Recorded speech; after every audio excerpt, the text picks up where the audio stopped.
आप सभी लोग सुख चाहते हैं, लेकिन सुख चाहते तो हैं, पर सुख चाहने के लिए जहां दौड़ना वहां दौड़ते नहीं है, गलत दौड़ते हैं। हमारे शरीर में दो चीजें हैं, एक शरीर है, एक आत्मा है। थोड़ा सा 5 मिनट का समय लेके मैं ये प्रश्न आपको उठाऊं और बहुत अच्छी बात आज आपको बता दूं, आपके बहुत सारे डाउट्स क्लियर भी हो जाएंगे।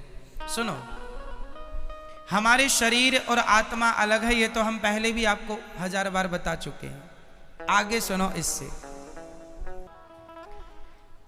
क्या हम आंखों से देख सकते, आंखों से सुन सकते हैं? नहीं। क्या कानों से देख सकते हैं? नहीं। क्या हम नाक से खा सकते हैं? समझो, ईश्वर ने सब चीजें अलग अलग बनाई हैं। देखने के लिए आंखें हैं, सुनने के लिए कान। आंखों से सुन नहीं सकते, कानों से देख नहीं सकते, अलग है ना। उसी प्रकार शरीर का सुख है संसार। शरीर का सुख क्या है? संसार क्या है? शरीर का सुख। गाड़ी, बंगला, पत्नी, पुत्र, परिवार, ये कहां का सुख है? शरीर का। अब रही आत्मा की बात, तो आत्मा का सुख किससे है?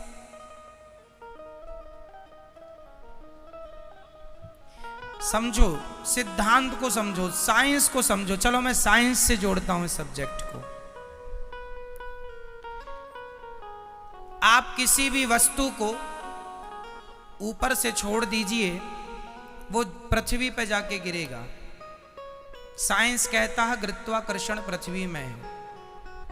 ये तो सत्य है कि गुरुत्वाकर्षण है, पर इसके अतिरिक्त एक सत्य और है, क्योंकि वो पृथ्वी का ही हिस्सा है। इसलिए अंश अपने अंशी की ओर भागता है। अंश हमेशा किसकी ओर भागेगा? अंशी की ओर। जैसे ये पुष्प, ये किसका अंश है? ये पृथ्वी का अंश है, क्योंकि पृथ्वी से पेड़ बना, पेड़ पर ये पुष्प खिला।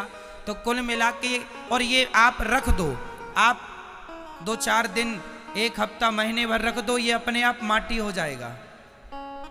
कुछ ना करो, माटी हो जाएगा ये अपने आप, हाँ या ना। तो ये किसका अंश हुआ? मिट्टी का। अंशी कौन हुई? अंशी हुई पृथ्वी, और अंश हुआ ये।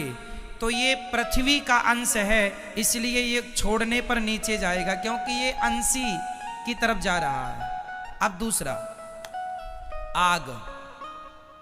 आग हमेशा नीचे नहीं जाती। आग की ज्वाला, आग की लौ, आग की ज्योति ऊपर जाती है। क्यों? क्योंकि वो सूरज का अंश है, क्योंकि सूरज में आग है। तो हर अंश अपने अंशी की तरफ भागता है। हर अंश कहां भागता है? अपने अंशी की तरफ। आग किसका अंश है? सूर्य का। तो सूर्य की तरफ भागती है ना आग की ज्वाला हमेशा ऊपर। तीसरा, इस धरती की नदियां हमेशा किसकी तरफ भागती हैं? समुद्र की तरफ। क्यों? क्योंकि वो समुद्र का अंश है। क्योंकि पानी जो बरसता है, समुद्र का ही तो वाष्पीकरण होता है पानी, और फिर वही बरसता है। तो वो एक्चुअली इनडायरेक्ट वो समुद्र का ही पानी है, बरसता है, नदियों में आया, फिर वो अपने अंश की तरफ भागा, अपने अंशी की तरफ। समझो, जैसे पृथ्वी का कोई भी हिस्सा वो पृथ्वी की तरफ भागता है, कोई भी पुष्प, कोई भी पत्थर, कोई भी मिट्टी का ढेला, क्योंकि वो पृथ्वी का अंश है, इसलिए पृथ्वी की तरफ। आग सूर्य का अंश है, इसलिए सूर्य की तरफ। नदी समुद्र का अंश है, इसलिए समुद्र की तरफ। और हमारी आत्मा ईश्वर का अंश है। ईश्वर अंश जीव अविनाशी। इसलिए जब ये ईश्वर की तरफ भागेगी तब ही इसे सुख मिलेगा, अन्यथा इसे कभी सुख मिल नहीं सकता। आप लोग रसगुल्ला खाते हैं, तो आप कहते हैं आनंद आ गया। अरे रसगुल्ला से शरीर को आनंद आ सकता है, इंद्रियों को आनंद आ सकता है, आत्मा का तो रसगुल्ला से कोई लेना देना नहीं। क्यों? आत्मा किसका अंश है? ईश्वर अंश। ये ईश्वर का अंश है। इसलिए यदि आत्मा को सुख देना है, आज लोग दुखी, सब कुछ है आपके पास, फिर भी आप अशांत हैं, फिर भी आप परेशान हैं, उदास हैं। क्यों? क्योंकि आप संसार में सुख ढूंढ रहे हैं। अब मिलेगा, अब मिलेगा। पागल हो, है ही नहीं, मिलेगा कहां से? जैसे आंख कभी सुन नहीं सकती, कान कभी देख नहीं सकता, उसी प्रकार आत्मा कभी रसगुल्ला खा नहीं सकती, आत्मा कभी पानी पी नहीं सकती, आत्मा को पैसों में सुख नहीं मिल सकता, संसार के भोगों में सुख नहीं मिल सकता। आत्मा का सुख तो परमात्मा में है। जितने जल्दी ईश्वर की तरफ बढ़ो लोगे, जितने जल्दी उसका ध्यान कर लोगे, उतने जल्दी सुखी हो जाओगे। सुखी होना चाहते हो तो भगवान की तरफ बढ़ो। और आप लोग शरीर को ही सुख देने में लगे हैं।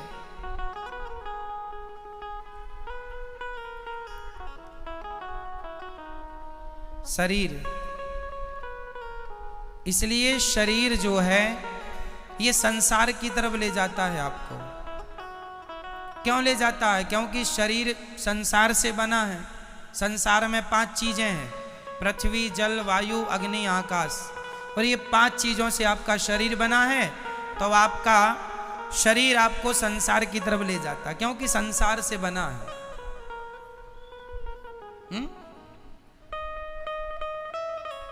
आपको आंख अच्छा अच्छा दिखाना चाहती है, इसको आप देख रहे हैं, आपको सुख मिल रहा है, पर यह सुख क्षणिक है।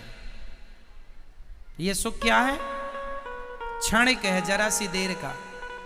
खाने का सुख भी क्षणिक है, जरा सी देर का।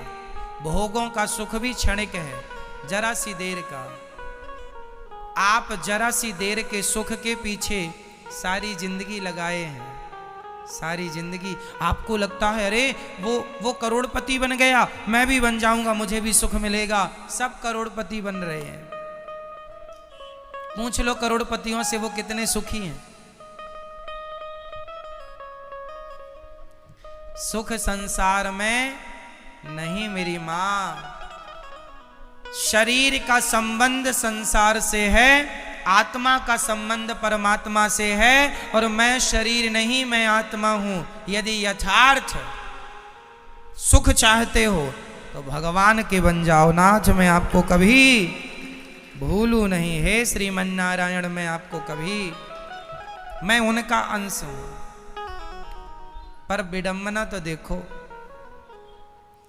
एक शेर का बच्चा गीदड़ों के झुंड में मिल गया,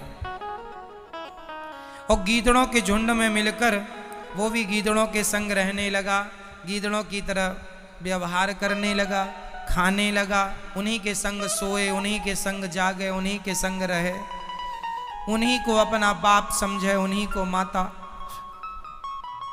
एक दिन शेर आया और शेर ने देखा कि मेरा कोई अपना आदमी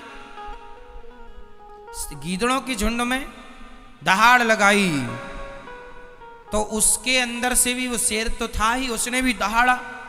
शेर ने बुलाया, यहां तू शेर का बच्चा है, गीदड़ों के झुंड में क्या कर रहा है? बोले नहीं नहीं, हम तो गीदड़ ही है, ये सब हमारे रिश्तेदार हैं। शेर ने कहा पागल, तू शेर का बच्चा है, कब से गीदड़ों के? बोले बचपन से। एक्चुअली हुआ क्या था, ये अपनी माँ से बिछड़ गया और गीदड़ों के झुंड में मिल गया, वहीं पला बढ़ा तो अपने आप को वो गीदड़ मान लिया। उसी प्रकार तुम सब शेर के बच्चे हो, परमात्मा रूपी शेर के, लेकिन गीदड़ों के झुंड में मिलने से आप अपने आप को गीदड़ समझ रहे हैं। मैं गीदड़ हूं, मैं रामबाई हूं, ये अपने आप को रामबाई समझे बैठी है। मैं गीताबाई हूं, मैं सीता हूं। मैं अनुराग हूं, मैं अभिनव हूं, मैं नारायण हूं। आपने अपने आप को कुछ भी समझ लिया। ना तो आप सीताबाई हो, ना गीता हो, ना अंजलि हो, ना राम हो, ना रघुनाथ हो, ना तो घनश्याम हो। तुम शुद्ध आत्मा हो जो ईश्वर का अंश है। बस ये तुम्हारा परिचय है। पर संसार में आए हो गीदड़ों के झुंड में होने से। हऊ हुआ, एक गीदड़ ने कहा हुआ, दूसरे हुआ हुआ। आज तक किसी ने नहीं पूछा क्या हुआ, क्या हुआ, नहीं बस हुआ हुआ हुआ हुआ। बाप दादे कह रहे थे हुआ, तो ये भी चिल्लाई पड़ा है हुआ हुआ हुआ।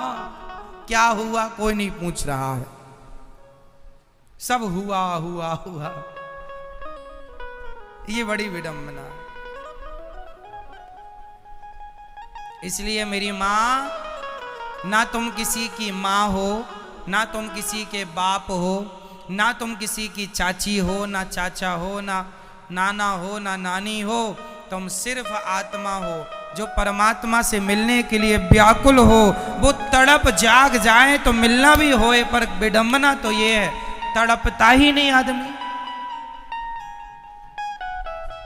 पत्नी के लिए रो रहा है, परिवार के लिए रो रहा है, भगवान के लिए नहीं रोता। जाना सबको वही है मेरी माँ, अपना लोक परलोक ना बिगाड़ो। बस इतना ही कहेंगे हम आपसे।